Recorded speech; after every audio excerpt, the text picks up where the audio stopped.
Hello, sir.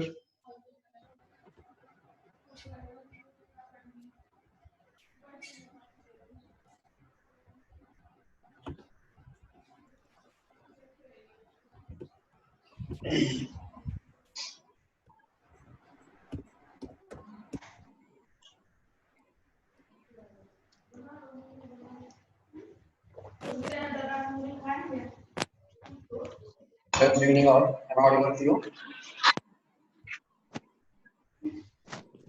Am I audible to all of you? Yeah.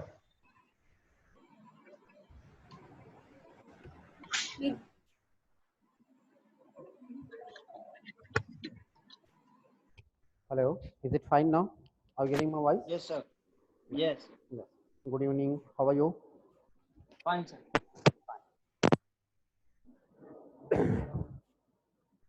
Okay, so last time we have discussed question paper, right? So today, shall we continue the question paper, or we want me to discuss the topic WTO? Because I said you that I will be discussing the WTO with all of you. So because WTO is again one of the very important topic, both in terms of prelims as well as mains exam point of view. Many questions are being asked in prelims as well as in mains exam on the WTO. So first we need to know the basic concepts about the WTO. If you understand what are the basic concepts, why WTO has been established, what are the basic objectives and functions of the WTO, then you will be able to get what you can say answers of your questions. Okay. So shall I continue it, or like shall I start with WTO, or we should discuss the question paper?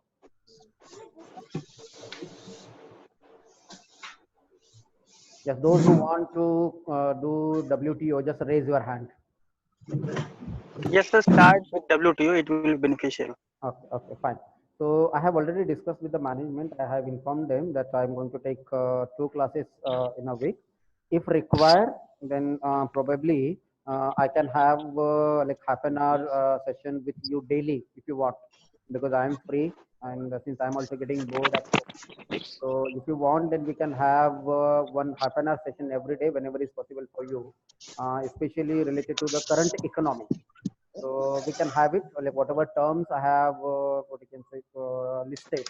I'm expecting. I have made a list of the expected economic terms. So we can discuss this. So let me take, if I get final approval from them, then definitely we will have discussion every day for half an hour. Okay.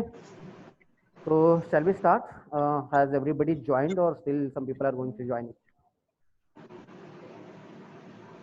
Okay, around 34 students have joined now. Okay, so we can start. Okay, so WTO, that is World Trade Organization. There are 2 topics in mains exam as well as in prelims exam. Every year there is one exam related to WTO, and there is at least one question in the mains exam in paper 3.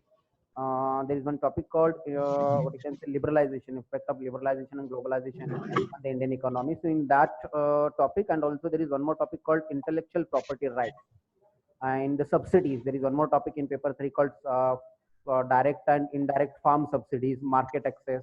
So there are many topics through like in which the WTO plays a very important, what you can say, WTO plays very important, what you can say, the role.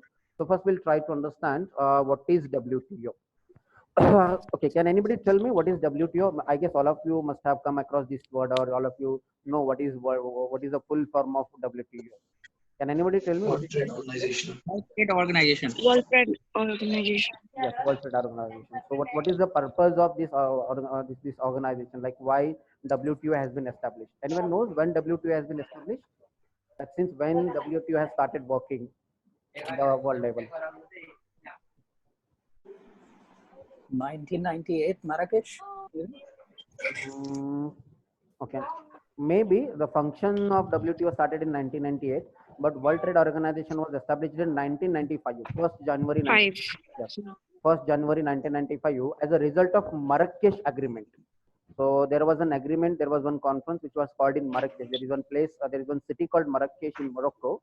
So all the countries in the world, they come together to what you can say, form an organization which will be helping in encouraging the world trade. ये पढ़ो जा. So to increase the world trade, all the countries in the world, they have come together. Not all, but all the member countries which are there now, they have what you can say come together and they have signed an agreement in Marrakesh. And according to that Marrakesh agreement, WTO came into existence. But before the WTO came into existence, there was one more organization at the international level which was helping in encouraging the world trade. So can anybody tell me why there is important, why it is important to encourage the world trade? World trade क्यों होना चाहिए? World trade means what? Like all the countries should have what you can say exchange of goods and services. All the people should what you can say import and export the goods and services. Not only goods and services. We should also import and export the capital. We should also import and export the technology. We should also import and export the skilled manpower. There should be transaction, right? So trade is not only in terms of what you can say goods only.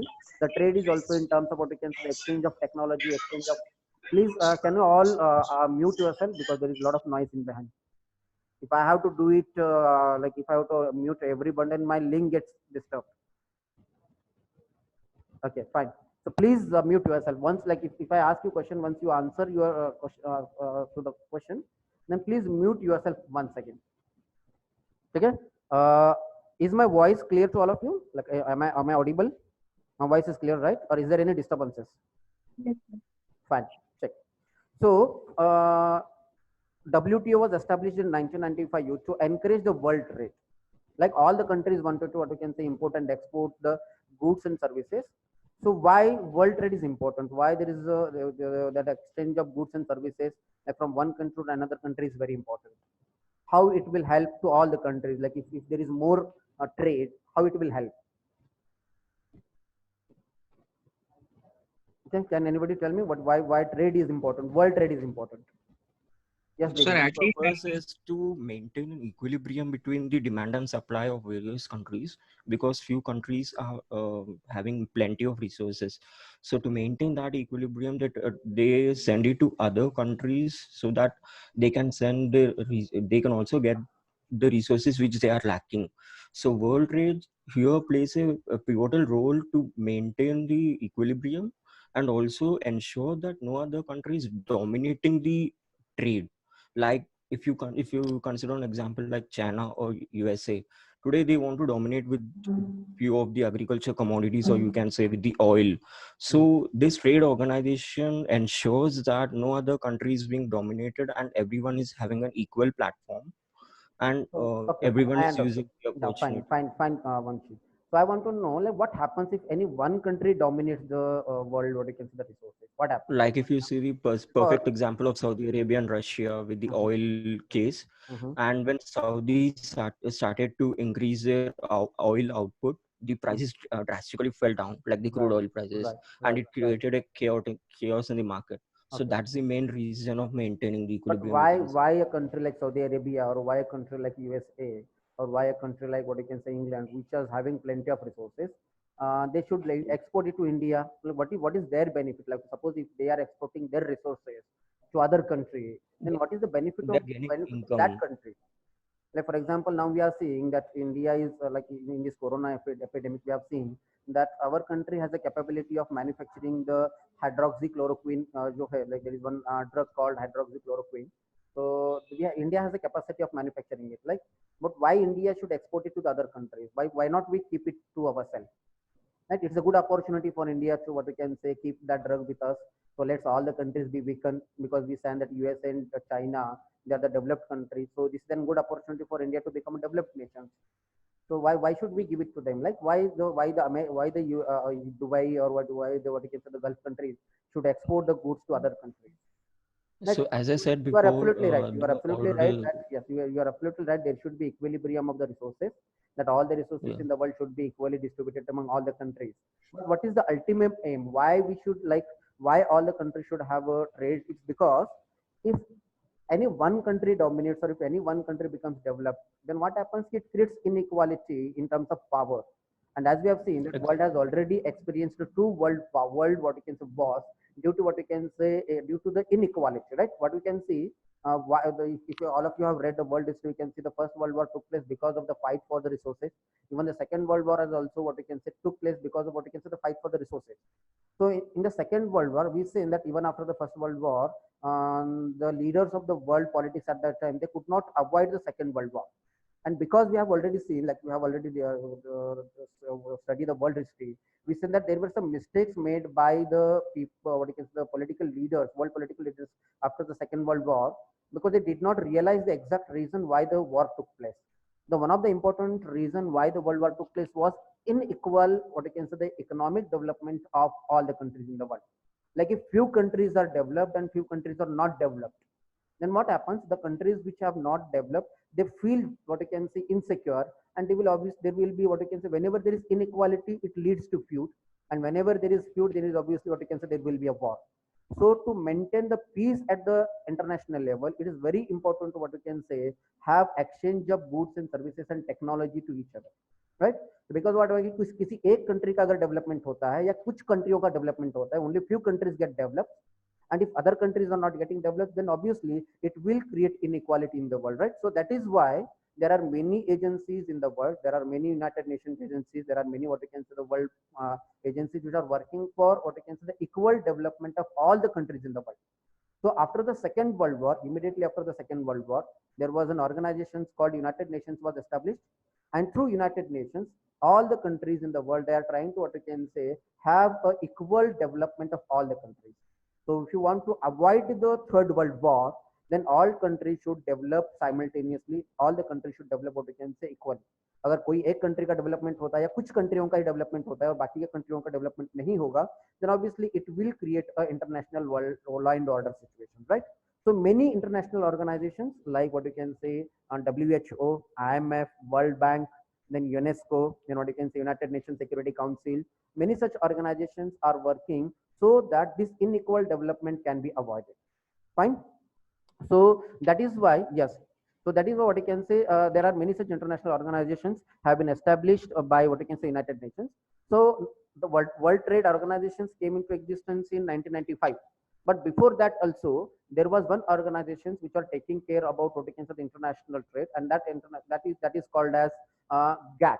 So anyone knows what is GATT? There was an organization, because all of you know that WTO is replaced by the GATT. So before World Trade Organization was formally established in 1995, the same work was being done by the GATT. There was an organization called GATT. The full form of that organization was General Agreement on Trade and Tariff. Right? Anyone knows when this GATT was formed, like in which year these organizations came into existence? And what exactly what is the difference between GATT and WTO?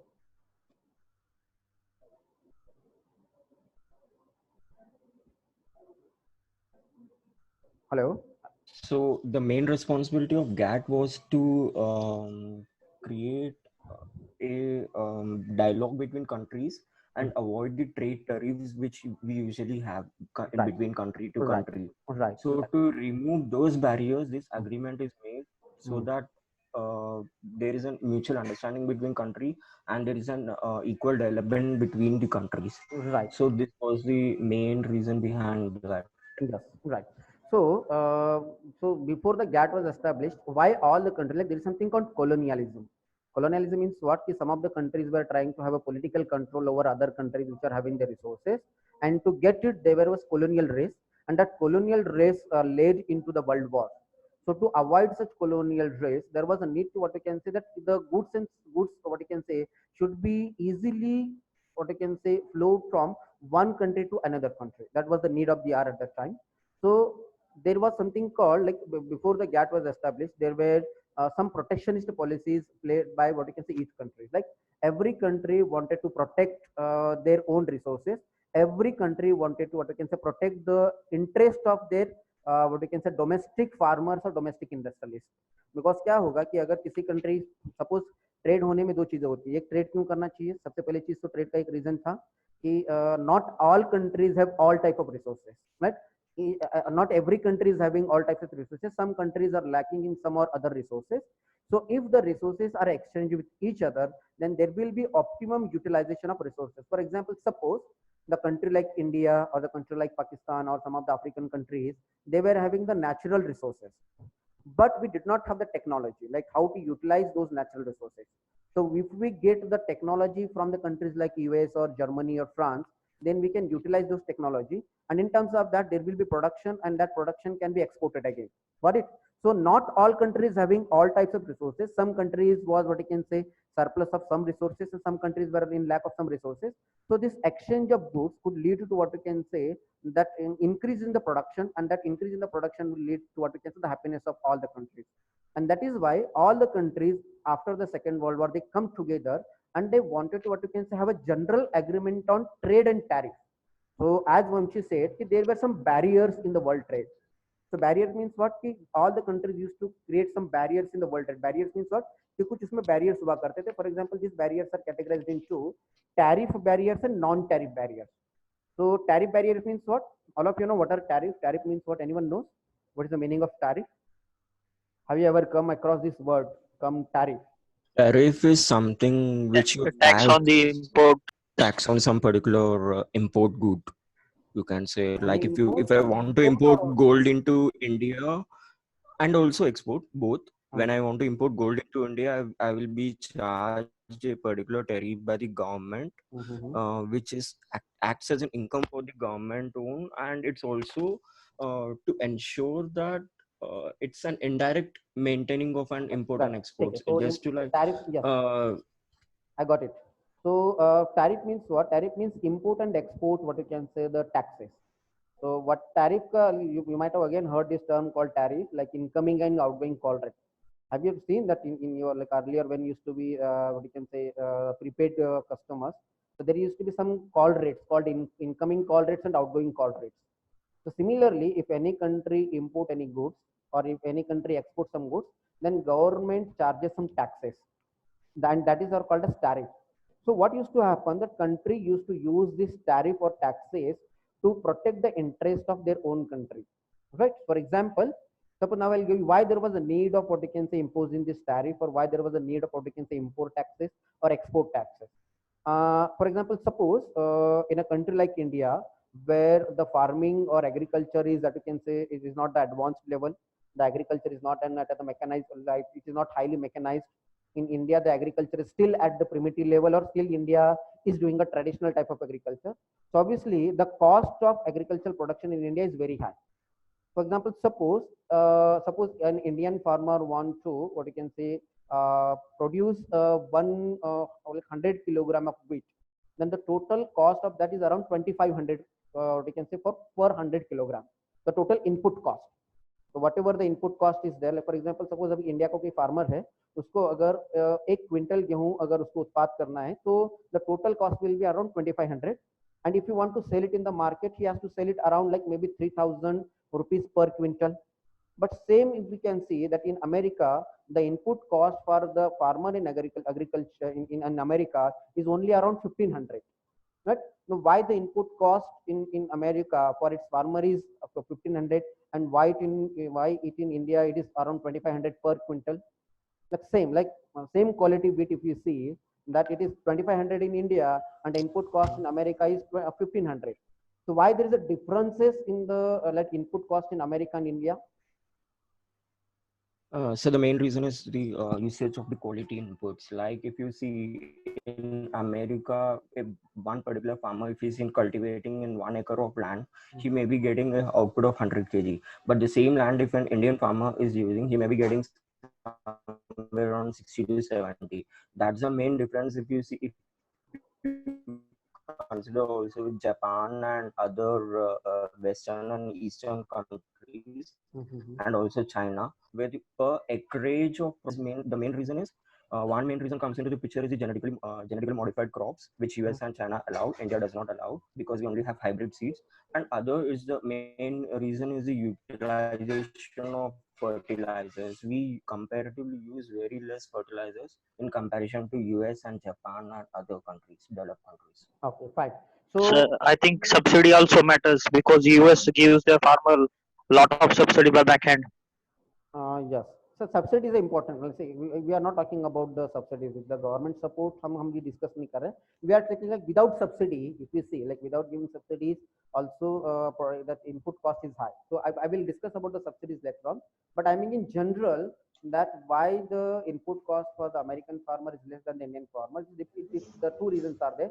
One is the technological advancement which is there in America, like as that Vamshi said, that the American farmers use high yielding varieties, they use what you can say chemical fertilizers. At the same time, one more important reason why the American farmers have a low cost of what you can say the input cost, because in America there is what you can say commercial what you can say extensive agriculture. Like in America, one small farmer is having around 1,000 acres of land, and in India अगर India में अगर किसी farmer के पास में suppose अगर 50 एकड़ जमीन भी है तो बहुत बड़ा जमींदार कहलाता है. So it is because in India we have intensive agriculture, and in India the agriculture is not highly mechanized. But in America the agriculture is highly mechanized, which is extensive grain farming is there. So obviously their input cost is very low. And obviously suppose if we allow the American farmers to sell their produce in India, they might sell their agricultural wheat in India at like 2,000 rupees per quintal. So if the American farmer starts selling the wheat in India at 2,000 rupees per kilogram, then obviously it will be a problem. It will affect on the Indian farmer, because India के farmer का जो input cost है वो 2,500 रुपए है और American farmer का जो input cost वो 1,500 रुपए है. Suppose if we allow the American farmer to sell their agricultural produce in India, so obviously everyone will buy the wheat of the American farmer, and it will impact on the India's what is the interest of the India's farmer. So to avoid such type of what you can say anomalies, the governments impose import taxes. For example, suppose if an American farmer wants to come and sell their wheat in India, and if in India the input cost is around 2,500 and the total cost like becomes 3,000, then Indian government will impose 1,000 rupees as an import cost, the import duty, to make it equal. Got it? So why the import duties were what you can say imposed? To create an equal platform, what you can say, to create equality and to protect the what you can say, to protect the domestic what you can say the farmer, to protect the domestic industrialists, right? It's not only about the farming. This thing happens with everyone. Like it happens to protect the interest of the Indian what you can say the manufacturer also. If there is a differences in the manufacturing cost of the Indian industrialist and the industrialists of the America or any developed nation, any Japanese, then obviously the Indian government used to impose what you can say the import duty.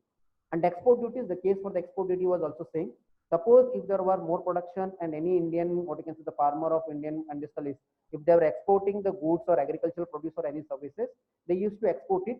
So to avoid export, because अगर वो India में अगर उसकी जरूरत ज्यादा है तो India की गवर्नमेंट एक्सपोर्ट ड्यूटी बढ़ाती थी, सो दैट की एक्सपोर्ट नहीं हुआ करता. So this is called as tariff barrier. Got it? So tariff barrier means what? कि increasing the import duty or decreasing the export duty to protect the domestic what you can say the interest of the country, that those were called as the what you can say the tariff barriers. So this type of tendency is also called as protectionist policies, right? आपने सुना होगा recently in there was what you can say recently there was news in the newspaper that both US and China are having a tariff war. Yeah, that is also called as trade war. Like China और US के बीच में trade war हो रहा था, ऐसे आपने सुना होगा. उस समय में क्या हो रहा था कि like China and US both were increasing what you can say the import and export duties to each other, what you can say the goods and services, right? Even America has also what you can say blamed India for increasing its import duties, right? There were few commodities which India imports from the America. India was increasing what you can say India was increasing the taxes on that, like especially if you need, there was one vehicle, there was one what you can say two-wheeler called Harley Davidson.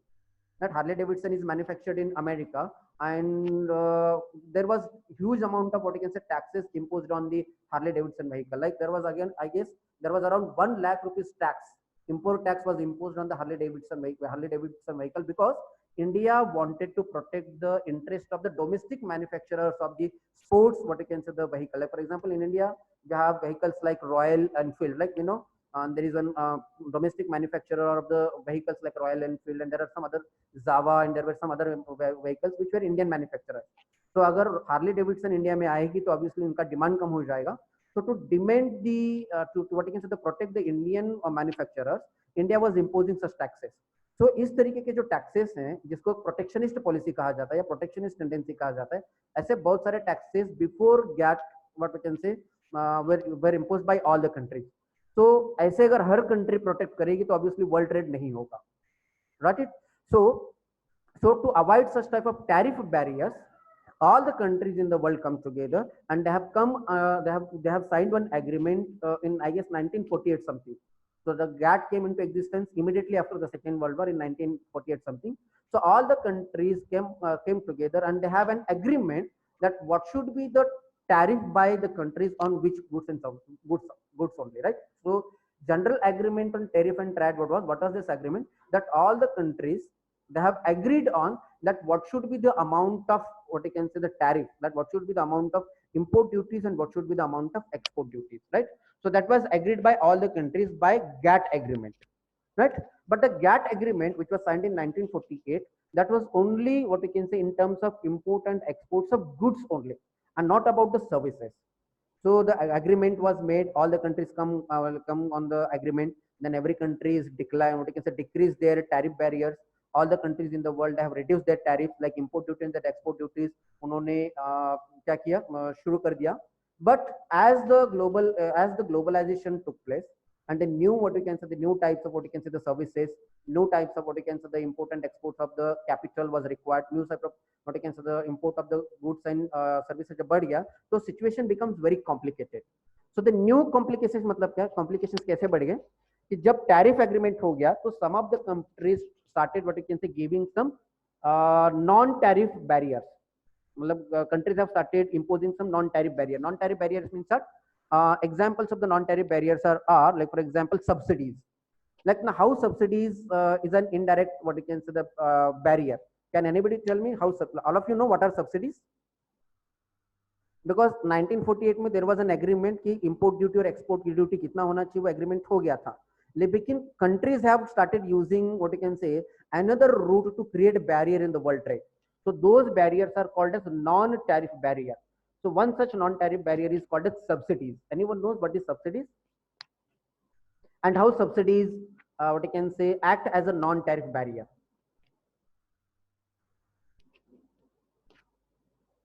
Hello.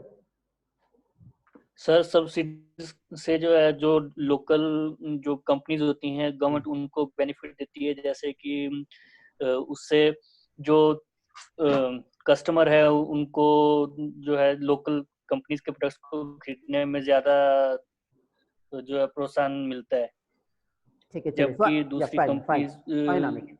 तो अभी देखिए subsidy can be given at various stages while procuring manufacturing equipment, then securing your product as well, which in somehow affects the trade and the tariffs that you are talking about, like agriculture that you were talking earlier. American farmers have been subsidized a lot more than the Indian farmers. That is why they have cost. That was also again one of the Sir, sometimes sir, subsidy financial aid decreases by input government cost because yeah. So yes, the American one more thing, there's also a terminology merchandise trade agreement which the Indian government specially supports for the local manufacturers to sell goods in the to export goods in the foreign market.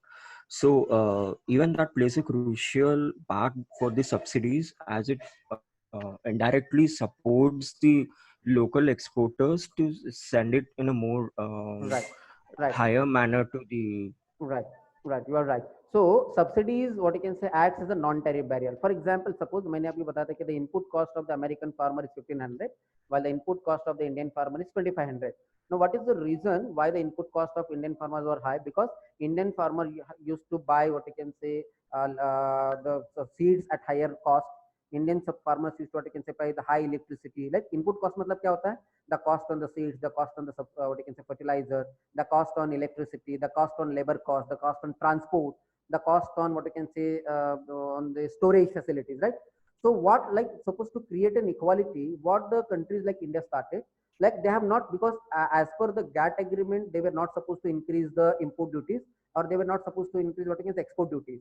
But to protect the interest of the Indian manufacturer, or to protect the interest of the domestic manufacturer, the countries in the world, they have started what you can say giving indirect what you can say the support by the way giving them the subsidies. Like they were not increasing the tariffs, like they were not increasing the import duties, or they were not increasing the export duties, but they were giving the support to the domestic manufacturers and domestic agricultural producers by indirectly way by providing subsidies. For example, suppose India का जो farmer है उसका अगर input cost 2500 रुपया है, that is around 2500 है, then what Indian government started, that Indian government started subsidizing the electricity. Indian government started what you can say subsidizing the subsidies, what you can say the seeds. Like seed का cost अगर 500 रुपए है तो 200 रुपए Indian government दे रहा होता और 300 रुपए फार्मर यूज कर रहा था. So the governments tried to reduce the input cost by giving them subsidies. Like for example, if the input cost was 2500, then when the Indian government started giving subsidies, the input cost reduced to 1500. Got it? So in that sense, what you can, both the countries, what you can say, the productions became at par, and that is why even the American farmer wants to come and sell it in India, they could sell it in 1700 rupees, and Indian farmer can also sell it in 1500 1700 rupees, because the input cost become equal. So many countries in the world, the least developed countries in the world and developing countries in the world, they started giving what you can say subsidies to their, what you can say, the domestic manufacturer and agriculture. You got it? How the subsidies, what you can say, create a trade distortion. Trade distortion मतलब समझ में आ गया आपको? So subsidies is one of the reason. Then there are some, what you can say, there was one more problem in the, what you can say, in the world trade, that is violation of intellectual property rights. That was again one of the important issue which was hindering the world trade, the violation of intellectual property rights. What used to happen? For example, suppose an American pharmaceutical company, they have done a lot of research and what you can say development, they have a lot of investment. उसके बाद उन्होंने कोई एक drug का invention किया. They have invented a drug, and they have started exporting that drug to country like India. And in India, what Indians were started? Indians were started, what you can say, copying the formula of the drug, and they started manufacturing that drug. So since the input cost in India, because in India we can see that in India the labor cost is very low. In India, what you can say, the manufacturing cost is very low, and even the Indian government is also supporting the drug manufacturers. So what was happening that कि world trade जब हो रहा था, या suppose America या German या France या कोई भी जो डेवलप्ड कंट्री है, उन्होंने कोई चीज मैन्युफैक्चर की है और उसके बाद अगर वो इंडिया में आ रहा है, not only India, I am just giving an example, like countries like India. तो इंडिया जैसे कंट्रीज क्या कर रहे थे, उनका जो भी फॉर्मूला है उसको वो क्या कर रहे थे, कॉपी कर रहे थे और कॉपी करके उसका प्रोडक्शन कर रहे थे. And because of that, what used to happen, the multinational companies who were, what you can say, investing a lot of money into the research and development of that particular, what you can say, the product, then they were making losses because those productions were patented, and in India there was violation of the patent rights. So the countries wanted the protection of the intellectual properties. In the like developed countries wanted the protection of their, what you can say, the formulas and their designs and their innovations. Because अगर ऐसे हो जाता तो फिर बाद में there could be no any stimulus for the international companies or multinational companies to invest in new drugs. So that is why that violation of the intellectual property right, that was also one of the contentious issue. And second important thing, market access.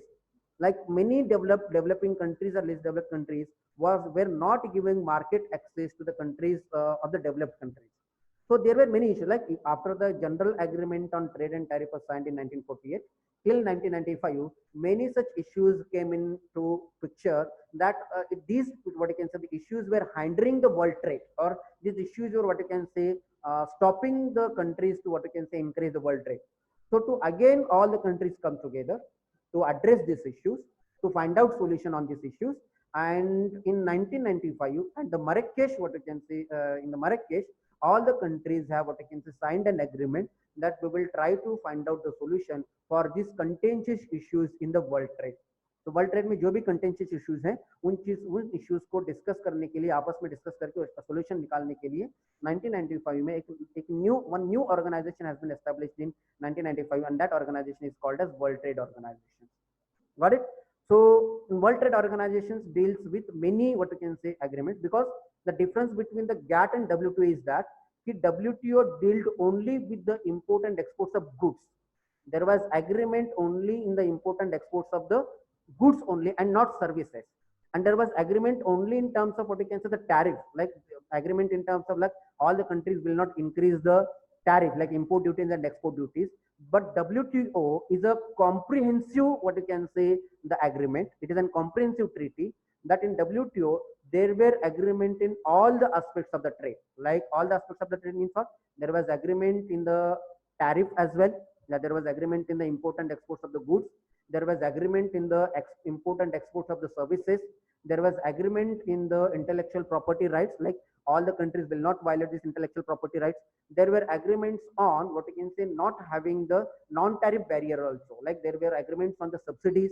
There were agreements on some other issues like sanitary and phytosanitary measures, right? sanitary and phytosanitary measures was also one of the important barriers in the world trade. Anyone knows what is the meaning of sanitary and phytosanitary measures, which are also playing an important hindrance into the world trade? Like before the 1995, many countries were using these measures to what we can say stop the import of goods of one particular country to another country. There were many protectionist policies which were used by the what you can say the countries. One such protectionist policy is called as sanitary and phytosanitary measures. Anyone knows what are these sanitary and phytosanitary measures which were used by some countries So these to measures stop are yes, Anshul. so these measures are mainly used to protect the local resources. Like if you see, if you want to give an example in USA, when you go to New York airport, and if you want to import any food commodity, they usually do not allow. It's just because of the strict phytosanitary measures to protect the local resources and compare in agriculture. Local what you can say producers. It's just like to local sources. It's just like to safeguard all. If you want to take an example, in previous 10 years back, they had a huge issue with the orange. One second, let me mute this Nagar. They had a huge issue with the. Nagarjun, can you please mute yourself?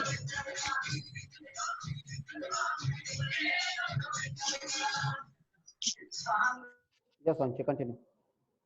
USA previously had a huge issue with the orange farm. Right. There was an issue with the sanitary measures. They were not keeping on a strictly manner.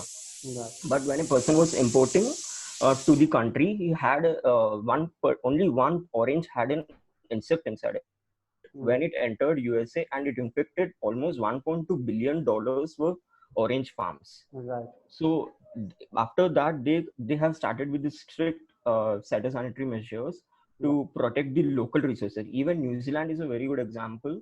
So it should be done or should not be done? Like such type of measures should be taken by the countries or should not be taken by the countries? It should be taken. Otherwise, there are high chances of spreading of new diseases and new insects, you can say. Yeah, that's fine. And but this can be used as a what you can say, like this can be used in a deceptive manner. Like for example, if America do not want the import of Indian what you can say the oranges into America, so they can give a false what you can say the reason like your oranges are no, because they allow you to import. Like if you take an example of mango. You are giving an ideal example, like you are giving an ideal what you can say the reason, the water phytosanitary and phytosanitary measures. But this sanitary and phytosanitary measures are being used, what you can say, misused by the developed nations. For example, suppose an Indian hapus mango growers and they wanted to what you can say export the hapus mango to the American market. So what America used to do that at American market, because obviously in a country like India, like Indian farmers are not well equipped with what you can say having a proper what you can say the sanitization of the mango guidance, right? Because पहले हमारे यहाँ पे देखते input cost इतना ज्यादा है कि हमारे फार्मर के पास में इतने मतलब इक्विपमेंट्स नहीं है, इतने रिसोर्सेस नहीं है, इतना कैपेसिटी नहीं है कि उसको प्रॉपरली सैनिटाइज करे और उसको एक्सपोर्ट करे. So when Indian farmer used to what you can say export it to the American what you can say the American market, वहाँ का जो like on the port itself, the what you can say the custom officer they used to what you can say send it back to the India by citing that these mangoes are infected, these mangoes are having bacteria. So yes, of course, the country should take care of it. Yeah, the country should take care of what you can say. So usually what happens is whenever I want to export to America either orange or Netherlands grapes, they give me a strict list of guidelines. Like this particular chemical content should not surpass so and so measurement. So if local farmers, if we are following those particular guidelines, it also includes each and every detail like labeling of the commodities, and the size, dimensions, everything. Right. When we follow those strict guidelines, we can. If you see an example like basmati, today we are the highest exporter of basmati and fish in India. Fish is also the one of the biggest commodity which is usually produced in a strict sanitized manner and or exported. This is one main reason. Yeah, you are right. You are right, Shanti. But what I'm saying that sanitary and phytosanitary measures was being what you can say misused by the developed countries. Yes, I'll come to the why the WTO what you can say failed. Like WTO has not become a successful organization still.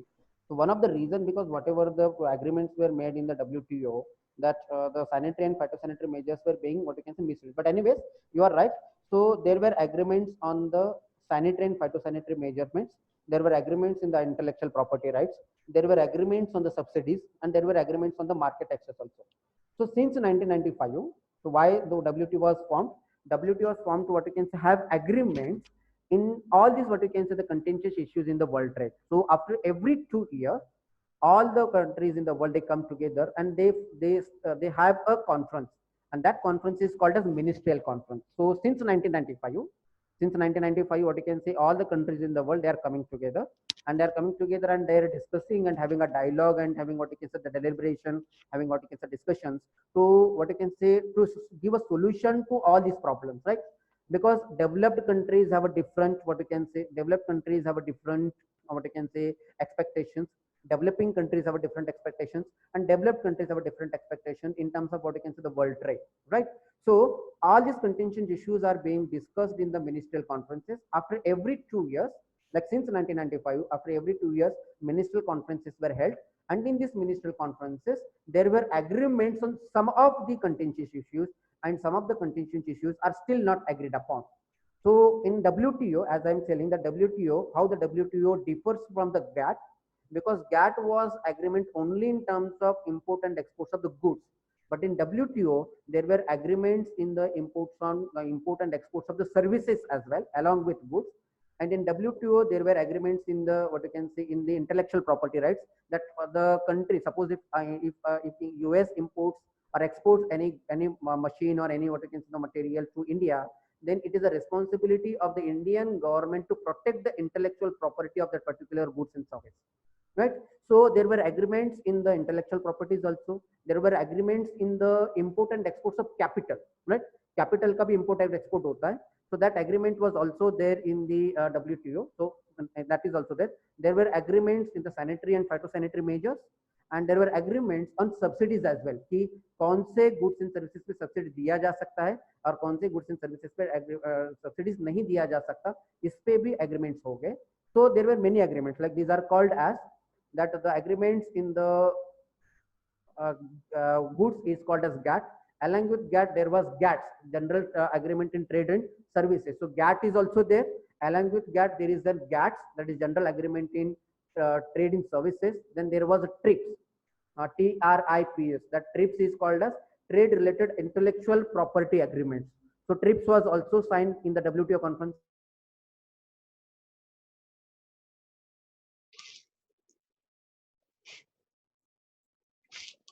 So in WTO, like as I told you that after every 2 years, the conferences are being held by the WTO platform, and the trade ministers of all the countries, they go to the what you can say these ministerial conferences, and they give their own stand. They give their own what you can say the demand that what should be done in terms of to encourage the world trade. So they give their own what you can say the opinion. They give their own stand that why this agreement should be done and why this agreement should not be done. So till now there were agreements in the TRIPS, that is intellectual property rights, that is called as TRIPS. There is TRIMS also. There is something called TRIMS, TRIMS. So TRIMS means what? Agreement in the investment measure. Investment measure means what? If suppose any country has investment in some other country, then that government should give the guarantee for their investment. So that agreement will also been for what you can say signed at the WTO level in terms of investment, the guarantees to the investment done by the other countries in other what you can say in those countries. And there were agreements in the subsidies also. Have you come across the terms called like blue box, amber box, red box, or you can say green box in the WTO meetings? So what these boxes are actually like, because in the agreement of the WTO has agreed upon various what you can say the boxes, like on which goods and services subsidy should be allowed, and on which goods and services subsidy shall not be allowed.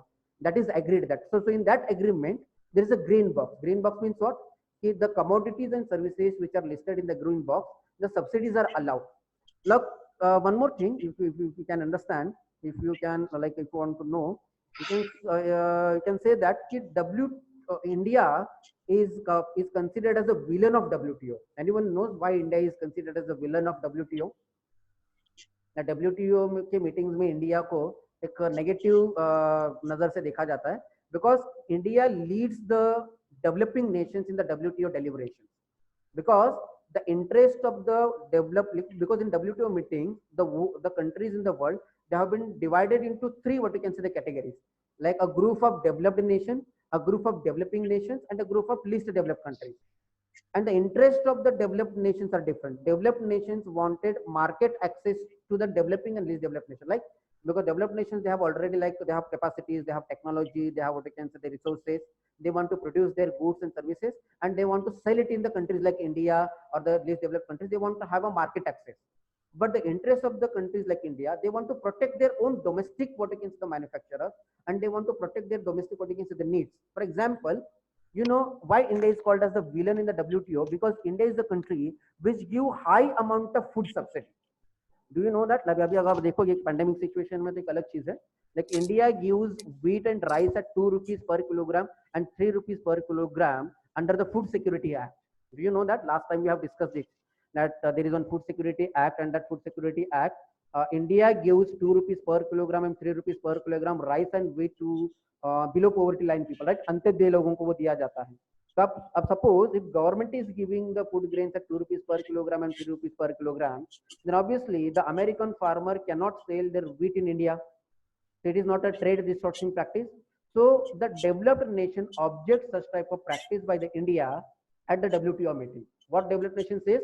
That India should stop giving such type of subsidies to the people in India. But what is India's contention? That the majority of the population in India is what you can say below poverty line, and they cannot afford to buy the food grains or what you can say rice and wheat at the market price. So India wants that there should be some exception to the subsidies, right? Like for example, there should be exception to the foods, there should be exception to the essential what you can say the drugs. So in WTO meetings, India has successfully led the demands and needs of the developing nations. So that is why many agreements were still in pending in the WTO meetings, because of India's what you can say the stand in the WTO meeting, that India wants certain protection to the developing nations against the developed nations policies. Got it? So that is why WTO is called, India is called as a villain. Like Kamal Nath. Have you Kamal Nath कौन है पता है आपको? Who is Kamal Nath? All of you know who is Kamal Nath? That Kamal Nath is current Chief Minister of MP. Union Minister of Agriculture. No, right now he is a Chief Minister of the, currently he is the Chief Minister of Madhya Pradesh. But when Congress government was there, when the UPA government was Chief there, Minister of Madhya Pradesh. he is the current Chief Minister of MP now. But when the UPA government was there, when the Manmohan Singh was the Prime Minister of India, Kamal Nath was the Trade Minister of India. तो ये जो WTO के जो conferences जो होते हैं, WTO के जो होते हैं, WTO के जो मीटिंग्स जो होते हैं, in this meeting the trade minister of what you can say all the countries, they represent their views in the WTO meeting. In the WTO meetings, the trade ministers represent it. So at that time, Kamal Nath has successfully put up the stand of the developing countries in the WTO, and that is why some of the agreements are still pending in the WTO meeting. So that is one of the important problem in the WTO what you can say meeting. Some agreements have already been done, but few agreements are still not happening in the WTO. So blue box, amber box, green box, and red box means what? The green box is that box, means the commodities and services which are listed in the green box, subsidies are allowed. And what about the red box? Red box is that box in which the goods and services which are what you can say listed, subsidies are not allowed on those what you can say the commodities and services. Amber box, anyone knows an amber box? What commodities are there in the amber box? Fertilizers, water, exemption in tax, maybe. Yes, as of now the exemption is given, but in near future those commodities can be converted or that can be transferred to the red box. Right? As of now, the what you can say the exemption are allowed now in the commodities and services which are given in the amber box. Amber color आपने देखा है traffic signal में जो amber color होता है, इसमें क्या होता है कि red, MSP on MSP as well in amber box? Yes. MSPs are also allowed. Minimum support price is also allowed. So amber box means what? Ki right now, like so what you can say the subsidies are allowed in the commodities which are mentioned in the amber box, but in future those commodities can be transferred into the red box, means the subsidies will not be allowed in future. So slowly the commodities in the amber box are being transferred to the red box. There is something called blue box. Blue box means what? Ki subsidies are not allowed, but in certain situation, in an emergency situation, in a pandemic situation, that subsidies can be given to those commodities. Like for example, अभी ये जो corona का जो effect आया है या फिर जो कोविड-19 का जो इफेक्ट इंटरनेशनल लेवल पे जो क्राइसिस आया है, in such crisis situation the government can impose the taxes on not taxes, subsidies, and government can give the support to those commodities and services, and that comes under the blue box. Got it? So certain drugs, essential drugs, they are subsidized, these are given to the green box. Certain, like for example, India जो subsidy जो देता है food grains पे, that also comes under the green box. Got it? So these discussions are what you can say takes place in the World Trade Organization. So some of the agreements have been done, and still few what you can say the discussions are pending. So after every 2 years, the ministerial conferences are held, and some issues are being discussed. So there were many conferences, like the Marrakesh was the beginning of the WTO. Then there are Singapore agreements. Then there are what you can say Doha agreements. There is something called Doha Development Agenda. So when in Doha, like in the Doha city, when the conference was called, so Doha has decided few subjects. So Doha Development Agenda, that is what is called as Doha Development Agenda. Matlab, those issues which are discussed in the Doha conference, these are called as Doha Agenda. So Doha Agenda is again one of the important protections of the contention issues. So आप लोगों को ये देखना है कि what is the problem in the Doha Agenda? Why India is not agreeing with the agreements made in the Doha? So that we need to check about it, right? So even in last time also the conference was held in, I guess, कोई एक gulf countries में last conference बनाई गई थी, and there India has what you can say put its stand in the agreements in a very what you can say strong manner. We have put up our Qatar, sir. Yes, Qatar. In Qatar, Doha. Right. Qatar, Doha is in Doha round. Doha is in Qatar, but जो last ministerial conference जो हुई है वो आपको देखना है कि last ministerial conference क्या हुई, कहाँ हुई है, और उस मिनिस्ट्रियल कॉन्फ्रेंस में कौन से इश्यूज पे डिस्कशन हुआ है जो आपको पता होना चाहिए. समझ में आ गया? Sir, I have a question here. Can I ask? Yes, Ravi. Yes, Ravi. You can ask. Sir, I wanted to know how far it is correct WTO's apprehension towards India as a villain. How do you justify that? No, it is being. Is it correct? It's not correct actually. That is what I said you, because as I told you that interest of the developed countries are different and the interest of the developing countries are different. So India has correctly put forward its what you can say the demands, put forward its opinion, put forward its stand on what you can say why the developing countries should be given some differential treatment, because developing countries are not still technologically advanced. Developing countries are still what we can say backward in terms of its what you can say the technological development. So developing countries को कुछ हद तक क्या देना चाहिए, concession देना चाहिए, subsidies obviously. अब अगर इंडिया में अगर फूड सब्सिडी नहीं दोगे तो इंडिया के जो लोग हैं वो 35 रुपीज 40 रुपीज पर किलोग्राम गेहूं वो खरीद नहीं पाएंगे. So that is what is like India has given its stand in the WTO meetings in a what you can say well manner. Obviously developed nations call India as a villain, but obviously India is not a villain as such. It is a hero for the developing nations. Got it? So वो issues क्या है वो हम mains जब होगा that mains at the time when we will be discussing the mains what you can say the topics उस समय में हम उसको discuss करेंगे. But ये WTO overall क्या है, that is what I am discussing with you now, because in 1 hour I can't discuss each and everything. I'm just trying to give you an overall what you can say the understanding of the WTO. So we can see that there are some contentious issues. There are some contentious issues in the WTO. There are some agreements. कुछ हद तक agreements हुए हैं, कुछ हद तक agreement नहीं हुए हैं. So because of that, because of the failure of this what I can say the agreement. So because of this failures, now some countries in the world they have started having some regional agreements.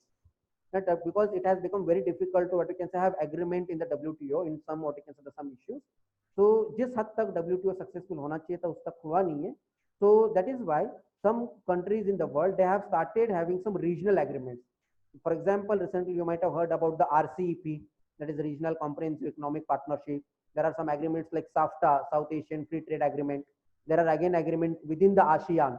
ASEAN का भी अपना एक ASEAN region में अपना उन्होंने एक अपना एक free trade agreement उन्होंने बनाया हुआ है. South Asian countries ने अपना एक regional agreement बनाया हुआ है.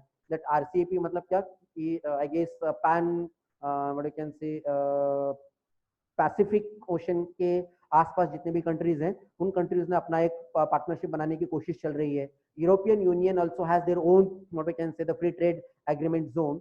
So because of the failure of the WTO, like all the things have not been agreed in the WTO, the countries are trying to create their own what you can say the regional trade agreement.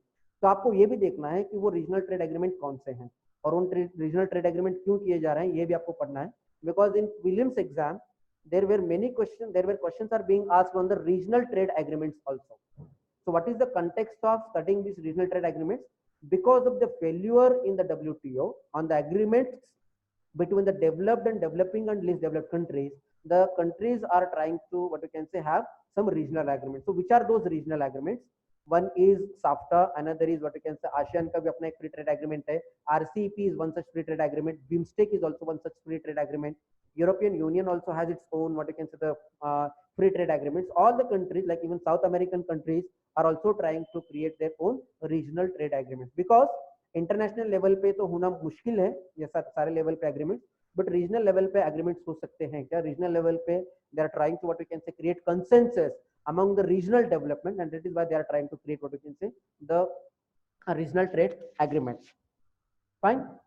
So this is all about from my end. So if you want to ask anything about the WTO, you can ask me. Now what you need to see for exam point of view, I have given you a background of the WTO. While reading newspaper, you have to check it out what news is coming in related to WTO. WTO से related अगर कोई news आती है तो उस समय में आपको पढ़ना है कि what is exactly the issue, why WTO meetings are happening, and what exactly the contentious issue, and which agreements have been made and which agreements have not been made. So continuously the news related to WTO are coming in the newspaper. So to understand that news, you need to know what is the background of the formation of the WTO and what are the issues which are being discussed in the WTO, that you need to know. Fine. You got it? Yes, Ashutosh. If you want to ask something, you can ask me. Yes. Sir, taking all answers, I may conclude one thing. I come to conclusion that the developing country monopolized by the developed country in terms of trade and tariffs, right? And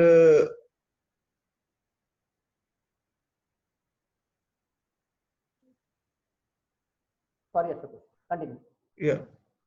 Yeah, sir, I do conclude that in terms of all the developed country, mainly to monopolize the developing country in terms of their tariffs and on their policies, right?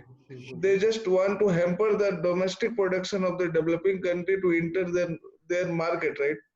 For trades and all. Yeah, you're right, Ashutosh. Actually, developed countries want market access, because their market has been already saturated, like the European countries as well as the US, the countries like US and the Japan and what you can say the countries like France, Germany, their markets have been already saturated. They want access to the developing countries and they want access to what you can say the least developed countries.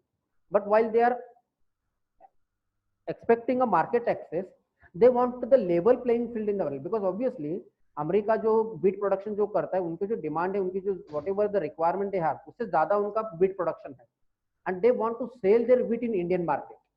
But when they want to sell their wheat in Indian market, if government is already giving the wheat at 2 rupees per kilogram, then obviously no one will buy the American wheat in India. So that is why what developed countries want is they want market access without any trade distorting policy. Got it? So like they want to sell their Harley Davidson vehicle in India, but in India, suppose if the Bullet is at 1.5 lakh and the price of the Harley Davidson is 1.5 lakh, so what will you buy? Buy the Bullet or you will buy the Harley Davidson? The price is same. Obviously, you will buy the obvious it is. You will buy the Harley Davidson. Obvious it is. So the government of India, what government of India is doing? That government of India is imposing 1 lakh rupee import tax on the Harley Davidson vehicle. So to protect the domestic, what we can say, the domestic manufacturing. So what the issue is there between the developing countries and developed countries, that developed countries want market access without any hindrances, but while the developing countries are saying that we will not give you the market access with free hand, we will protect our industries, we will protect our farmers, we will protect our, because obviously अगर कोई American manufacturer India में कोई चीजें बेच रहा है और India का जो मैन्युफैक्चरर है, they can't compete with the American और what is the developed nation product. What is, so that is why what India wants that कि जब तक all the countries not become equal. Hello, am I audible? Hello, am I audible? No, you're fine, sir. Yes, right. So, and one more thing, like one more thing the developed countries want. The developed countries want the protection of the intellectual property rights in the developing countries. That is the second important issue of the developed countries, because as we have seen that what we have done is, suppose an American drug manufacturer, they have invented a drug, and when they export that drug to India, what Indian drug manufacturer are doing, drug manufacturer, what you can say, copying that formula and they're producing at a cheap rate, और वही drug America में जाके कम rate में वो बेच रहे हैं, right? And we know that we Indians are very good in copying, right? We copy भी अच्छी तरीके से करते हैं और उसको रिप्रोड्यूस भी बहुत अच्छे तरीके से। That is what happening, if your drug which is being sold in America in $100, India is selling that drug in $1 in American market only. The American drug manufacturer, they're exporting the drug in India. Indians are copying it, manufacturing it, exporting it to the country like America again, and we are selling it in $1. The American company selling it in $100, and the Indian drug manufacturers are selling it to $1. So obviously, America, what America wants that there should be protection of the intellectual property. Got it? So that is what we can say. In WTO, there is one mechanism called dispute redressal mechanism. So you write it down. You need to know about this also. तो जब ये WTO की जब meeting हुई तो meeting में एक dispute redressal mechanism बनाया गया। Dispute redressal mechanism means what, if any country is violating all these what you can say the agreements, like whatever the agreements are what you can say agreed upon, all the countries till now, if any country violates these agreements, then that country can file a complaint in that dispute redressal mechanism. And any cases, सबसे ज्यादा complaints कौन से country के खिलाफ में हुए होंगे उस dispute redressal mechanism में? That maximum cases India. Yes, maximum cases have been filed in that dispute redressal mechanism against India. And in fact, the maximum cases have been filed against cases of the violation of the intellectual property rights. Right? So, wo zyada hua hai. Sir, now this China and again, like the maximum cases are again like filed by the China and America in the dispute redressal mechanism. Not what dispute redressal mechanism do? कि like for example, अगर America को लगता है कि India ने इस WTO agreements को violate किया है, America will file the case into the dispute redressal mechanism. That dispute redressal committee will check it out into the facts whether really India has violated that what you can say that agreements or not. If India has violated, then India will be punished. If India has not violated, it will say there is no violation. Got it? So all the countries, like even India has also filed many cases. It's not like that कि only कि India के खिलाफ में cases है, ऐसे नहीं है. Many what you can say complaints have been filed by India against America, against China, against some other countries also in the dispute redressal mechanism, right? There is one more thing called dumping practice. Anyone knows what is dumping practice? There is something called dumping in international trade. Dumping is usually done by China. It's a perfect example of what exactly dumping is? What exactly dumping is? Dumping is usually like if you see in countries like Indonesia, they usually get plastic waste and all other stuff. So dumping, I usually say is like when we are importing, consider mobile phones from China. China usually provide us an inferior quality mobile phone, which is actually a dump for us. I mean, the other countries on our request, they usually send a inferior quality goods and they try to dump as much as commodity they want to. Okay. Sir, but I beg to differ here. I think dumping, the process of dumping is when a country which is manufacturing a certain kind of products, they basically export it at that price only or a lesser price. Right.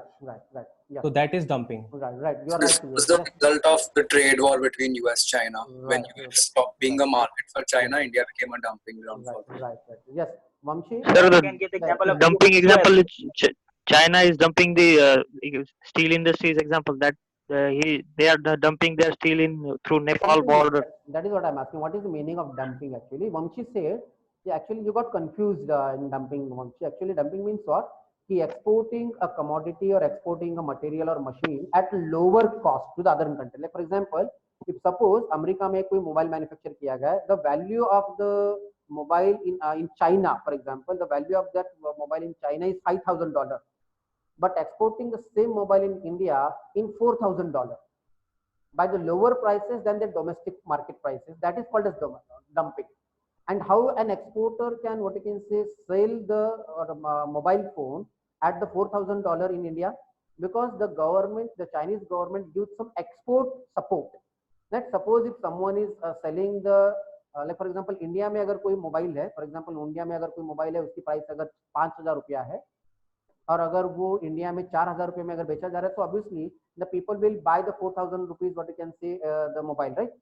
So that is why we can say that dumping means what is selling the commodities or goods or what you can say services at the lower prices in another country than the prices of that. As a perfect example, I just got to recollect solar panels and solar components are being dumped in India due to the lesser cost from China. Right. Because recently I was just checking out what are the prices of the solar panels of the Germany and the solar panels of the China, right? So when we compare, we can see that Chinese solar panels are cheaper than the Germany's solar panels, right? So obviously in India, when we, what we can say, we want to start a solar power panel. So obviously I will prefer to buy the solar panels of China rather than buying the solar panels of Germany. So this practice is called as dumping, and dumping is also considered as one of the trade distorting practice. So to avoid, sir, I think this is only half definition of dumping. What is the full definition? First, a country starts selling their goods at lower price in other countries. Right. Then, after all domestic companies of the other country start collapsing, then slowly the first country start increasing their prices and occupies all the markets of other countries. Right. That is called whole process of dumping. Yes. You are right, Ravi. Okay, so this is also called as the trade distorting practice. So to avoid these dumping practices, each country have their own anti-dumping practices. Like they have like they to avoid the dumping of products and services in a particular country. So the country tries to, what you can say, have anti-dumping practices. What is the dumping practice and anti-dumping practice means what? They give internal support. They also give, what you can say, the support. They impose the import duties. Likewise, there are many practices done by the country. अगर China अगर किसी country में dump करता है, तो जिस country में dump किया जा रहा है वो कंट्री कुछ एंटी डंपिंग प्रैक्टिसेस करता है, like for example increasing the import duty specially from China, या फिर और एक काम वो कर सकता है कि they can go and complain in the WTO's dispute redressal mechanism for the dumping practice. So majority of the cases which have been filed in the WTO's dispute redressal mechanism against China are related to the dumping practices. Got it? So this is the whole process of WTO. Like in WTO, there are some agreements, there is a dispute redressal mechanism. Some point on some issues there is no agreements, and some issues there are agreements. Now what you need to, like UPSC point of view, आपको क्या ध्यान में रखना है? Which type of questions are normally asked in exam for UPSC and mains exam? That is our ultimate aim. Like हमको तो क्या करना है कि UPSC से related ये इसका what we are supposed to, what you can study about it. In prelims, majority of the questions which are asked by the UPSC on WTO, like consider the following, what you can say, statement regarding the WTO, or like recently the terms like amber box, blue box, green box are recently seen in the news. They are related to which among the following organizations? Straightforward question, right? The terms blue box, amber box, green box, they are related to which organization? Second type of question which was asked, like the sanitary and phytosanitary measures, these terms were recently seen in the news. They are related to which of the following organizations? They have also asked the questions like agricultural market access. This term was recently seen in the news. That is related to which among the following organizations? So till now, whatever the questions are being asked by the UPSC in prelims, they are the questions like this. And in all the questions, the answer is WTO. So you got it. Why I said to you earlier, so why I said to you earlier in my last class that whenever if you see that if the option is WTO, then you should mark it WTO, because every year, like they are changing the term. Like first year they have asked green box, blue box, amber box. Then next year they have asked sanitary and phytosanitary measures. Third year they have asked agricultural market access. Fourth year they have asked something else. So what UPSC was expecting from you, if the question is asked related to WTO, you should go and check it out what WTO is. what are the issues in the WTO, what are the topics in the WTO, what are the contentious issues in the WTO, what are the, what you can say, the agreements in the WTO, that what is UPSC is expecting from you to know. And those candidates who have seen the previous year question, they could easily answer the questions in the next year. So by seeing the previous year question paper, you can easily, what you can say, predict that what can be the question in the coming exam. I am not saying that you can predict the question, but you can predict the topics and you can predict the areas on which the UPSC is asking the question. This is about what you can say the prelims exam. And in mains exam, majority of the questions are asked in the mains exam related to the current issues in the WTO. Current issues means what? If there is any issues are being discussed and debated in the international level in terms of trade distortion, in terms of what you can say the disputes, in terms of subsidies, in terms of what you can say the trade and tariff war. Like you can understand the China in what you can say the US tariff war or trade war only when you understand what is WTO and what WTO is trying to do. Got it? So if you have any doubt, I have a doubt. Something. Yes, Okay. Yeah, Ravi, carry on. I wanted to know if we have a mains question like examine whether WTO is impartial towards developed and developing nation. What would be our answer? As we know, see, there will be no lots of direct, facts are yes, there. Ravi, I got your point, Ravi, but we have not discussed the WTO like for the mains questions in the exam. And nowadays, like UPSC is not asking any such direct questions. That is whether the WTO is impartial or not. They are not asking such questions. They are giving statements and they are asking you to give a comment on that. For example, I will do one thing. Next time, if the time permits, we will see 2017, 18, 19, or maybe 2016 onwards, the questions related to WTO. What type of questions are being asked in the mains exam related to WTO? We will discuss. We will see that, and we will come to know that what type of questions are being asked in WTO. Like your question is very right, very good, Ravi, but they will be not such a simple question. That questions will be having some twist. That questions will be having what you can say the relevance to the current issue. For example, there was one question in 2017 mains exam. Discuss various what you can say the farm direct and indirect farm subsidies. Discuss in the context of the WTO agreement in terms of food subsidy. ऐसे सवाल वो पूछते हैं. So UPSC, I don't know how many of you have seen the UPSC questions. UPSC mains questions always have either 2 parts or 3 parts. They don't ask one part. Like for example, they ask a question like, what do you understand by the direct and farm indirect subsidies? And there will be a sub question, and that sub questions will be linked with the current event. Got it? So अगर suppose पहले question जो होगा वो static part से होगा कि WTO का, like for example, they might be asked a question like, what do you understand by the term market access? What will be the question? What do you understand by the term market access? Discuss in the context of recent disputes between the China and USA for the market access. ऐसे सवाल वो पूछते हैं. समझ में आ गया? Yes. So obviously, if the question is being asked in the in related to WTO, अगर वो question ऐसे पूछता है, तो you have to take India's side, right? Because India actually, sir, I had came across a fact that in Doha negotiation, WTO has fixed 5% cutoff for amber box, and most developed countries give up to 25% of subsidies, while India is below 5%, giving 3 to 4%. Even then, India has been given villain level. Right. So what do you think? Like, so whatever practice is being done by India is as per the WTO agreements, or it is not as per the WTO agreement? It is going to according to the WTO, but those who are apprehending towards India, they themselves are not following their negotiations and rule regulations. Right. So I can say WTO is biased in nature towards development. Yes, you are absolutely right, Ravi, and you can become the best spokesperson of India in terms of WTO's agreement. Suppose in future, if you become IAS officer, then you can, what you can say, take a good stand of India in the WTO agreement. Right? Because you know, when you get selected as or when you appointed as a IAS, IAS frames the policies, and IAS, what you can say, policy not only, but what should be the India's response to such allegations. These are all framed by what you can say our IAS officer. So trade secretary वगैरह जो होते हैं, they makes what you can say the India's response. They also makes the policies and what should be the India's stand on such what you can say that allegations on India. These all are formulated by India. Like that is why we are studying the WTO. Now, like you might be like आपको एक question आता होगा कि why we are studying all this what you can say the stuff. Why we need to study WTO? Why? Because suppose in future if you become an IS officer, अगर आपको India को defend करने की अगर जरूरत पड़ी, so that you can defend it, like, and you can defend only when you know the basics of WTO, right? So of course in exam, yes, and in exam if there is any such questions, you have to take the stand of India, official stand of India.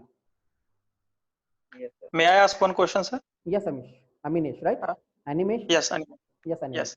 Yeah. Sir, since we are talking about trade and every trade has something which is I mean at the bottom line or which is a bedrock or root, which is a business, right, sir? Mm-hmm.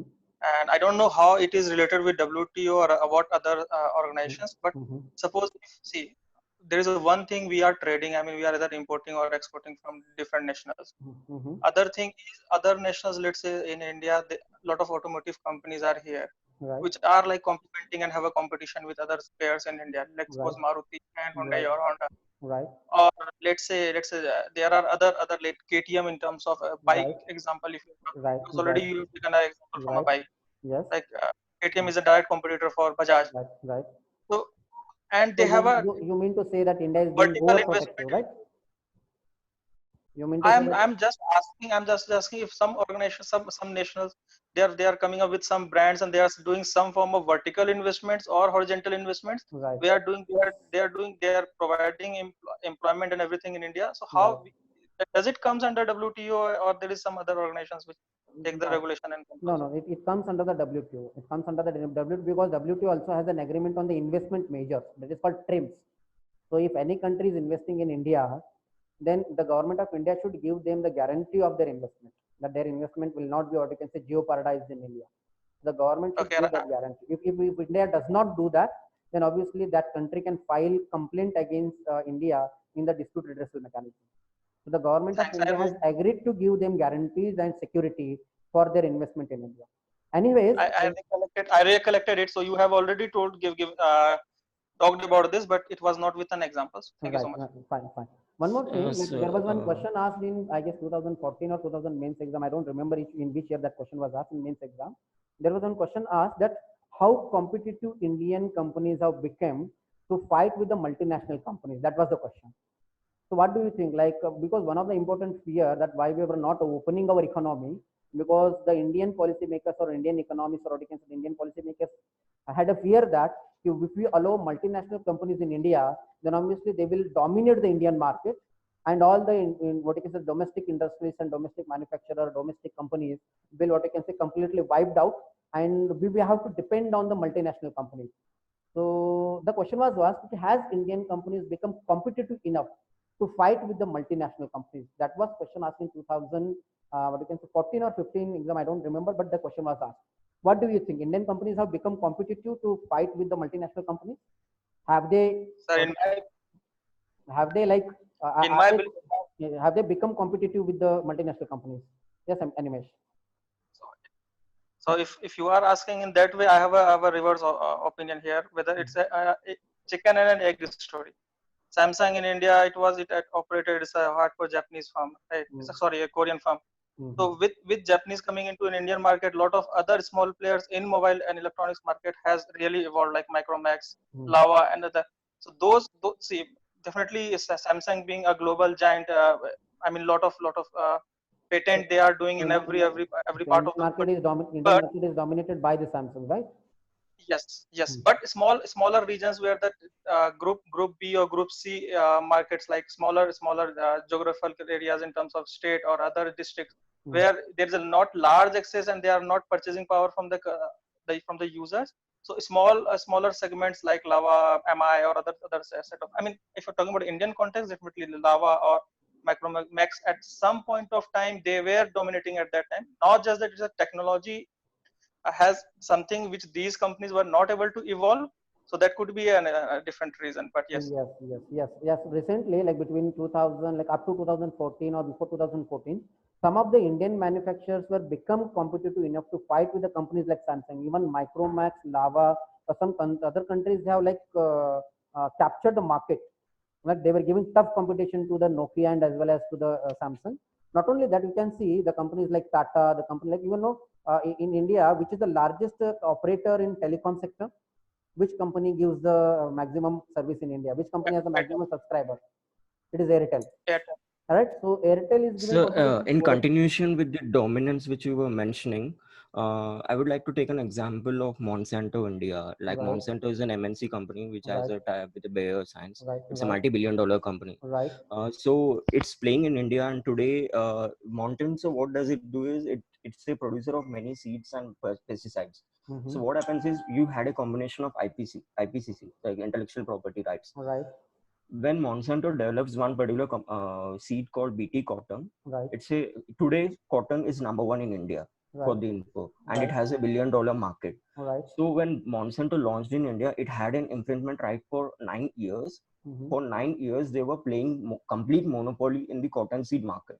Right. It's such a huge dominant for the local players like Nuzivid and everyone. Right. Like that alone costed the local players around $40 to $50 billion worth cotton seeds, that to a span of 9 years, which is being completed in the next 1 or 2 years for them. Right. And even local company tried to improvise a particular seed. What And even I understood, Vamshi. So what I wanted to know, when multinational company came in India, so does Indian companies try to improvise themselves, or have they started like becoming like the multinational company? Like for example, you can see today that the Vodafone SR is having a tough competition from Airtel and Jio in terms of telecom sector, right? Even if you can say the BMW or what you can say the other manufacturer Mercedes. vehicles in India, so they are having a tough competition from the Indian manufacturers, like for example Tata, Mahindra, or what you can say even like I will give you best example. In the beginning, there was Hero Honda. Do you remember that? Hero Honda was having a joint venture. But now Hero company is giving tough competition to Honda company. Honda is a Japanese company.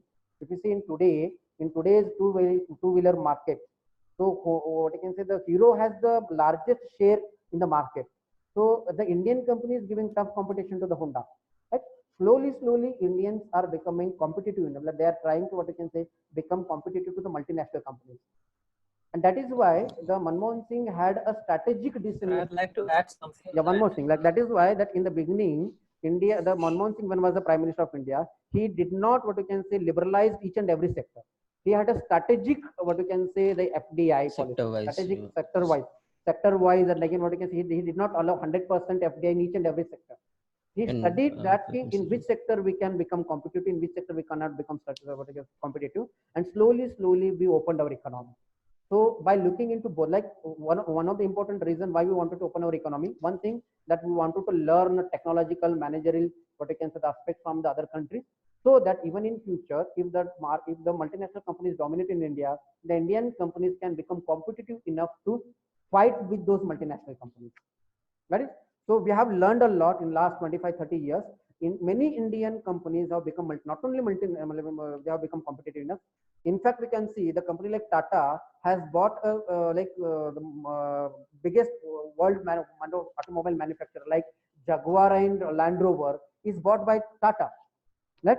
So Indian companies have become competitive. Yes, of course, there are some examples in terms of Monsanto, as he said, that obviously in seed manufacturing, Monsanto is again still one of the important, the biggest, dominant player in India. In India, we are still not able to create an Indian private company which can manufacture the seeds like seeds like the Monsanto. Some sectors, of course, we are lacking, but in some sectors, India has already become competitive enough to fight with the multinational companies. Right? We have become efficient enough. Which can. So can I ask something now? Yes, Piyush. Yeah, sir. So since we are talking about WTO, the most relevant thing in India's context, the most relevant term for the last few years is the peace clause. Yes. So, sir, we have many. UPSC may ask such question that the peace clause which is recently exactly is related to which among the following organizations. So we have, and apparently it is I the have most given you a important few one. percentages. Yes, yes. Yeah. So the in the peace clause, I want to know how legal is it for the India to basically carry on, because the recent rounds of New Delhi, I guess in 2019, there was no talks on peace clause and the status quo remained. So how much feasible is it for countries like India and other developing countries to keep the WTO moving forward with the peace clause unhindered?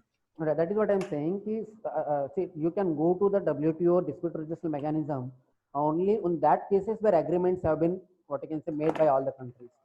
Right? If there is no agreement in any issue, then obviously no country can file case against the such practice if any one country is filing that. Right? So as I told you that many issues which are there in the WTO meeting which are still not agreed upon. So that is the reason on those issues which the countries have not agreed upon, all the countries in the world have not agreed upon. So taking that issues selectively, the countries are trying to have their regional, what you can say, the trade agreements. Because there are some issues, because in WTO you can see all the countries need to be agreed upon. So one of the important features of the WTO is that one country has one vote. It's not like that in IMF and World Bank. Do you know that in IMF and World Bank, the voting rights are not equal.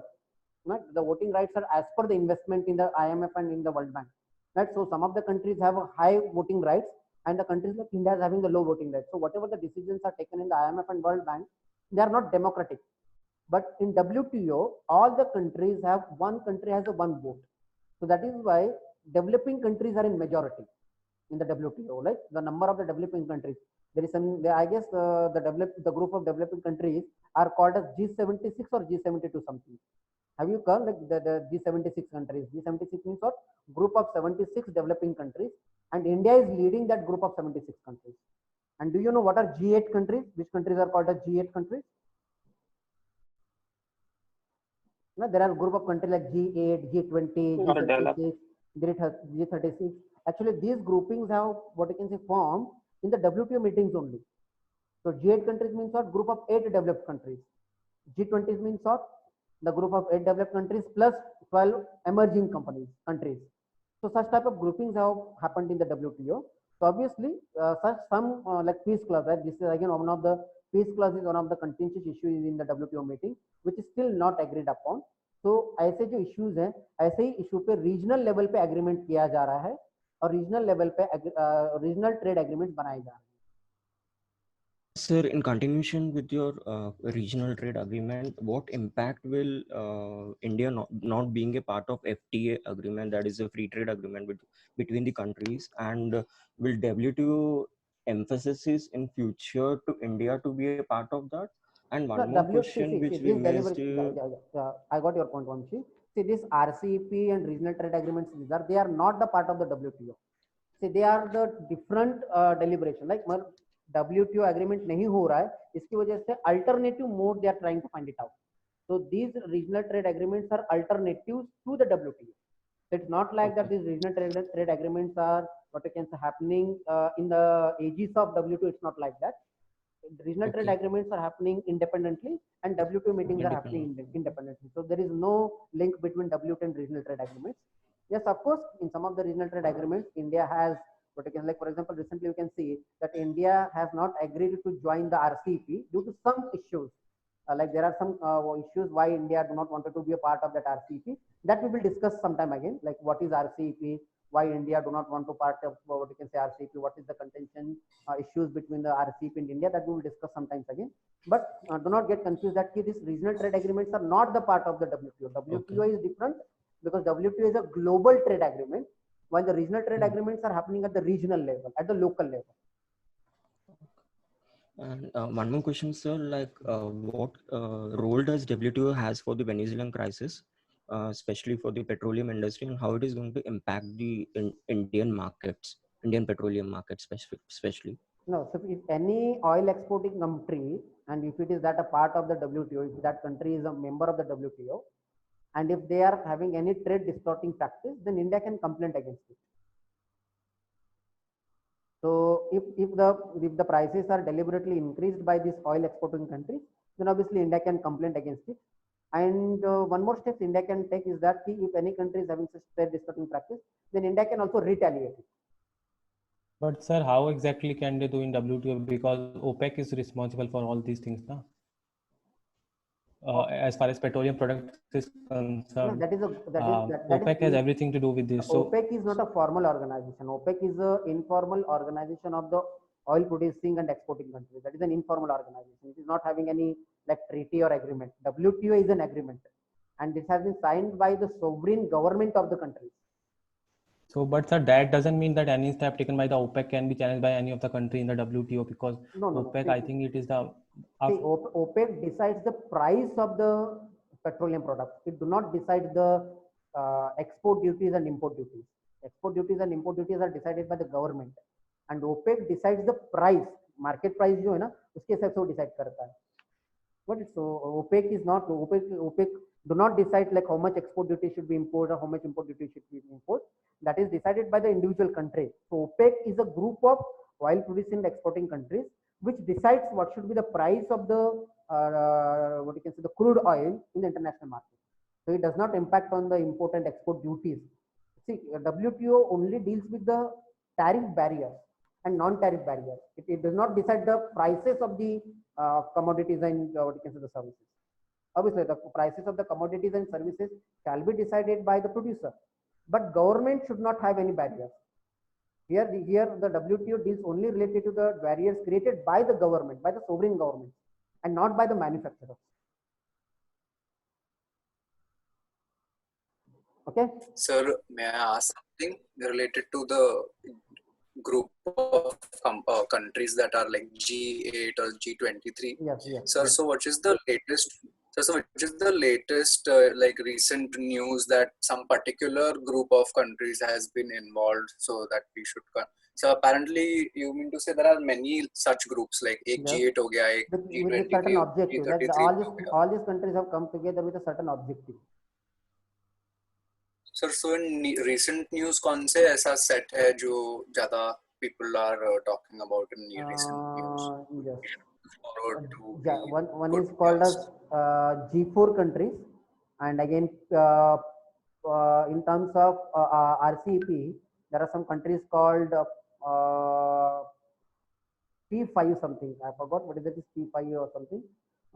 These countries are there, and I will give you the list of the what you can say the group of countries which are recently in news in terms of like related to this type of what you can say the groupings, regional groupings as well as the global groupings.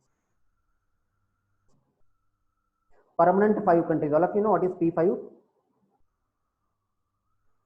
Yes. Again, one more thing. P5+1, right, for that thing. Yes, that was in the news. And one more, like in RCEP, 4 countries were also in news, like Japan, and I guess Japan, Australia, and South Korea, and India. Something like these countries were also in the news, which were the part of the what you can say the RCEP agreement. These are the largest countries in that RCEP agreement. वो भी एक group था, मुझे याद नहीं आ रहा है, but I will let you know what exactly that is. But whenever such group of countries, the name of such countries come in the newspaper, at that time only you should go and check it out what that group of countries is and what is the objective of that country. Okay, fine. So we'll stop now. It's almost 1.5 hours. Sir. Yes. Sir, I have one question. If you yes. Last question we will stop because it's almost 1.5 years. I have one more class at 8:30. Okay. Yes, Manish. It's already 8:30. Yeah. So this WTO's dispute resolution mechanism, it was taking care of both goods and services. It's about all. It's about all like violation in terms of import and export of goods, in terms of services, in terms of intellectual property violation, in terms of what you can say, like everything. Okay. So now that we are whatever the agreements are being made in the WTO meetings, all that can be taken into the WTO dispute resolution mechanism. Yes. Now that this WTO appellate or the dispute resolution is dissolved, it's no more existing. We are moving back to GATT this dispute resolution mechanism. It's not like that. I got your point, Manish. It's not like that the dispute redressal mechanism is dissolved. Actually, what happens? It is dispute redressal mechanism when the complaint comes, then a committee is formed in the WTO with respect to that particular complaint only. समझ में आ गया? तो वो जो particular complaint है उसके लिए वो बनाया जाता है. Once that issue is what you can say solved, then that appellate tribunal is dissolved. So it's like what you can say, whenever a complaint is filed, that the committee is formed, and once the committee is given its decision, then it is dissolved. So each time the new committee, after the main appellate was dissolved. Yes. Okay. Okay. You are asking one more question, Manish, apart from this. No, that was the only question. Okay. So fine. I hope all of you got what exactly WTO is and how WTO functions. Factual information you can get it in the books. Books में बहुत सारे factual information है. When the WTO has been formed, when it started working, what are the agreements, what are not agreements. That all factual information you can get it from the books. I just wanted to give you a conceptual understanding about how the WTO functions, why WTO has been formed, and what is the difference between the GATT and what is the difference between the WTO. And what you need to see that if there is any such terms are coming in the newspaper, you have to make a note of it. Simple questions if we see ask, this term is being seen in the news, it's related to which among the following organization. Most of the time, the answer is WTO. Got it? And mains exam point of view, if any such contentious issues are being discussed between the developing countries and developed countries, and if that contentious issue has something related to India's interest, if that issue which is being discussed in the what you can say in the ministerial conferences, अगर उसका India के interest पे अगर कुछ impact है या उसका कुछ like if it is going to have any what you can say the bearings on the India's what you can say the interest, then you need to know what that issue is. So probably on that issue in mains exam question can be asked. Fine. Okay, sir. Thank you. Sure. So good night and be safe. See you on Wednesday. Fine. Thank you, sir. Good night. Thanks. Welcome. Good night, sir. Thank you. Good night. Sir, no form. 1 second. I'll send you a form. Thanks, David, for like actually what happens. Initially, 65 candidates were joined, and in the list they have already left it. So I have only around 29 students now. But anyways, all up to 29 should give me the feedback. 1 second. I'm sending you the link.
So Wednesday we will be doing previous year questions. Yes, if you want me to continue with the previous year questions, we can do that. Sir, can you take some one class on economic important terms on economics? Any class like that, because there are many As I terms. told you already, I spoke with Toha sir, and I have asked him whether it is possible to take a half-an-hour class every day, half-an-hour discussion for like 1 week, so that we can discuss all the economic terms in detail. Because within 1 hour, it will be very difficult for me to discuss all the economic terms. So I have discussed with him. Like, Yes, sir, that will be very great. Yeah. So if it is possible, so that class is not. It is not necessary for to be interactive. You can go one way also, but there are many terms that we need to know. Yes. I'm just checking out whether it is possible, feasible, because I guess there are some other classes also. So if we can, like, if their schedule permits, then obviously I'm trying to have it like one half-an-hour class every day, like from Monday to Friday. So let me check it out. If it is not possible, then we can, like on this current affair class, like maybe twice in a week, we can have it on that particular day. Okay, so what I'm trying to do is that I'm not going to discuss only the question paper. Along with question paper, I will be discussing the some concepts also. Right, so I'm simply by not discussing the what you can say the questions, the concepts related to that particular topic also we will be discussing, so that we can have both.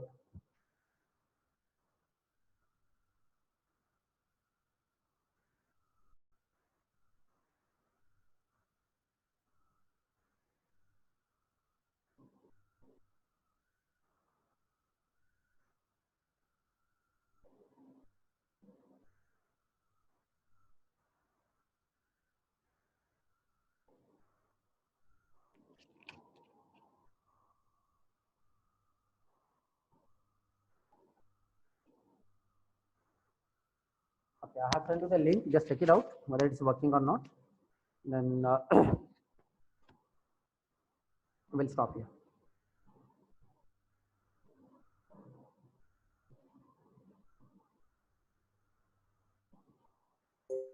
Yes, sir, it is working. Vamshi, on Wednesday, we will be discussing question paper along with some economic terms.